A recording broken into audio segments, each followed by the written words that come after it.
Okay, here's a little practice flight with the Avata 3.5-inch Axisflying. Starts off pretty good here. Had no idea how this flight was going to end, pretty badly. But just a little practice flying low over the golf course and over the golf cart path. It's kind of a lot of fun just to see if I can stay centered over it. Still, it's kind of a work in progress here. It's going to take a lot more practice.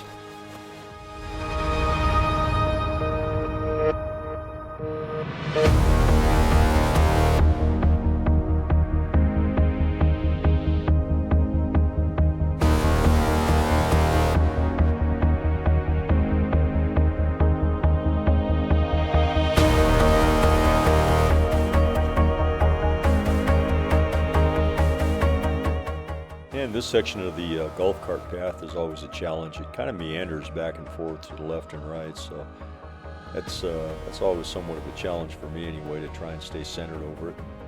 And then you got the branches hanging over the path in some cases, so that's always a challenge too. And here's a golf cart coming up head on here, so I got to veer off to the left a little bit, get out of his way, circle back around, and come down the other side. At this point I'm thinking I want to fly up over the mountain there a little bit, practice some aerobatics.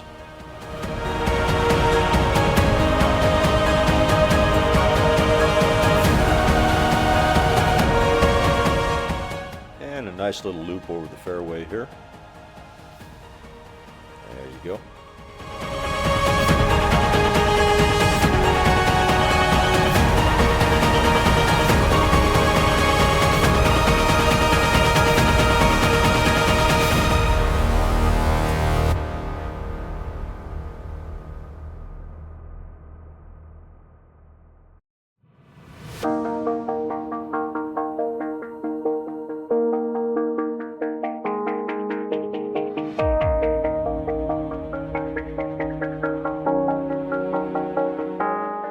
I downloaded the flight data after this flight just so I can see the stick movements and the path, and you'll see that popping up here in just a moment here in the upper left.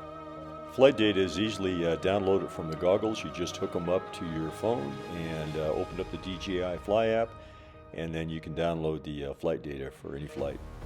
It's great because it gives you the stick movements as well as the flight path for the whole flight, and it's really good for studying the flight afterward to see what went wrong. It's also a great tool for finding your drone because you can overlay it on Google Earth and then just look for the terminal point of the flight, and your drone should be in that area, which is how I found my drone after this crash. And here I'm trying an inverted flat spin, and this is how I crashed. Just a brutal crash into the rocks.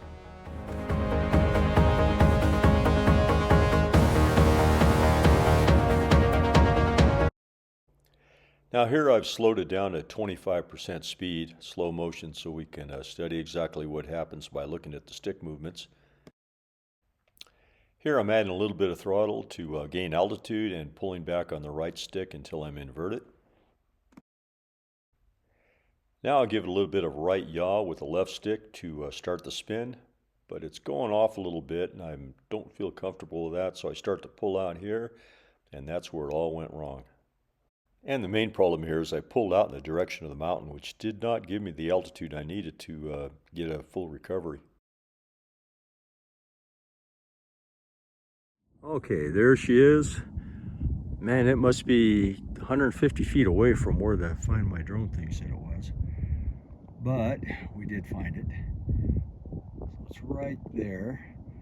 Now let's go down and see what it looks like. So 2 broken propellers, and looks like it hit right on the battery. It did land upside down, which is kind of interesting.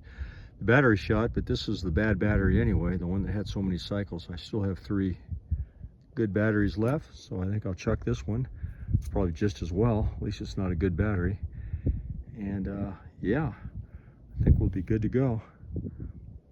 Okay, new props, good battery. Let's give her a little test flight. For the test flight, I'm going to go ahead and take off in normal mode. I think that's a little safer, just to make sure the electronics are okay. Everything seems to be good at this point. I'm going to go ahead and switch it into manual. It's a bit windy this morning, and there's some rain coming in off in the distance there. And the drone is flying just perfect. I don't see any issues with it at all. Considering how bad that crash was, it's amazing there wasn't more damage to the drone. It's just incredible.